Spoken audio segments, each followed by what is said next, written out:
pikrisht mos respektimi i marrëveshjes të Ohrit na ka çu deri tek tragjedia e Kumanovës? Ajo marrëveshje, Milajm, nuk është marrëveshje e Ohrit, por është marrëveshje e paqes. Gjë që ne shqiptarët e kemi thënë dhe e themi vazhdimisht, një gjë që dikush tjetër e ka imponuar se është marrëveshje e Ohrit. Nuk është marrëveshje e Ohrit, marrëveshja është nënshkruajtur në Shkup, është marrëveshje e paqes e cila e nali luftën. A është implementuar ajo marrëveshje? Nuk është implementuar. E them me përgjegjësi më të madhe, pasi që këta tema ne I kemi hapur edhe në kryesi qendrore.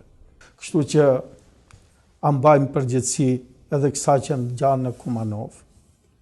Gjithsesi se mbajmë përgjegjësi për shkak se ato djemë që janë stacionu ai grupi armatosur në Kumanov ka qenë edhe dimjenishin. Dhe ato djemë kanë sakrifikuar veten edhe shumë djemë tjerë. Kanë sakrifikuar veten edhe dimjenishin dhe gjithsesi se meritojnë që t'jepet një llogari deri ku kanë bri me implementimin e marrëveshjes së Ohrit. Është një dukuri, Milajm, tek politicianët në Maqedoni, tërë ditën flasin për marrëveshjen e Ohrit, para apo takimet që kemi me përfaqësues e Bashkimit Evropian dhe kështu me radhë, por posa dalin prej takimeve të njëjtit tërë ditën dhe natën angazhohen se si t'i bëjnë obstruksione implementimit marrëveshjes së Ohrit, që të rumbullojë kësaj këtë.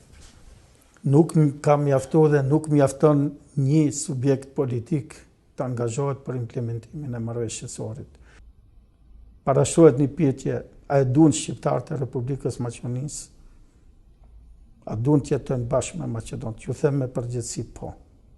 Por duan të jetojnë si të barabartë me Maqedonët. Dhe parashtrohet pyetja, e duan Maqedonët një Maqedoni bashkëjetesë me shqiptarët barabartë një bashkëjetesë.